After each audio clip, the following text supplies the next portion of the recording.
తెలంగాణలో శుక్రవారం నుంచి సింగిల్ స్క్రీన్ థియేటర్లు మూతపడబోతున్నాయి. ఎల్లుండి నుంచి 10 రోజుల పాటు థియేటర్లు మూసివేస్తున్నారు. ప్రస్తుతం సినిమాల విడుదల లేకపోవడంతో థియేటర్ల నిర్వహణ కష్టమవుతోంది.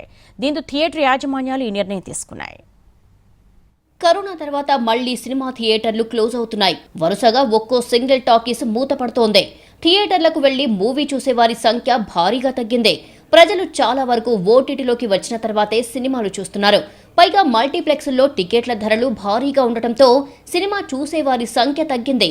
హిట్ సినిమాలు, పెద్ద హీరోల సినిమాలు, గ్రాఫిక్స్ ఎఫెక్ట్స్తో ఉన్న సినిమాల కోసం మాత్రమే ప్రేక్షకులు థియేటర్లకు వచ్చే పరిస్థితి ఉంది. ఇక సాధారణంగా వేసవి సెలవుల్లో చాలా సినిమాలు విడుదలవుతుంటాయి. పెద్ద పెద్ద హీరోలు కూడా సమ్మర్కు సినిమాలు విడుదల చేస్తూ ఉంటారు.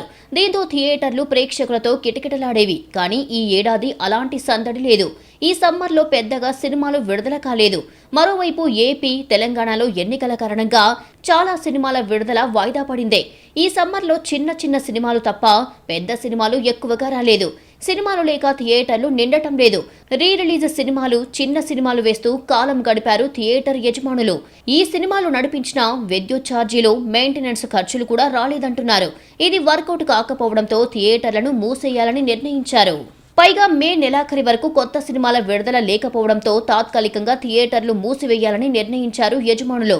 సింగిల్ స్క్రీన్ థియేటర్లు మూసివేస్తుండగా మల్టీప్లెక్స్ల్లో తెలుగు, హిందీ, ఇంగ్లీష్, హాలీవుడ్ చిత్రాలను నడపనున్నారు.